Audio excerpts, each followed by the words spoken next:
Welcome to Shop Talk. We're looking at that Jonsereds Model 52 chainsaw. That's 49 cc's, 3 cubic inch.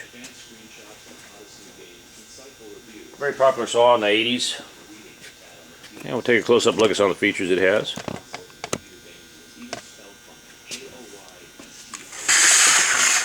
Chokes on the left here. Kill switch is on the right.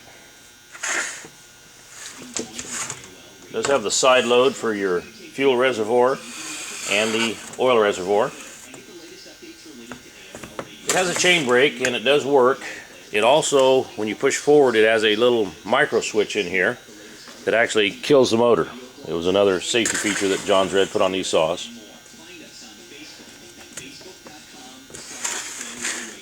Has a 24-inch barn chain. That's a vintage roller nose bar. And to adjust the tensioner, loosen the 2 bolts right here, and right inside here is the tension screw.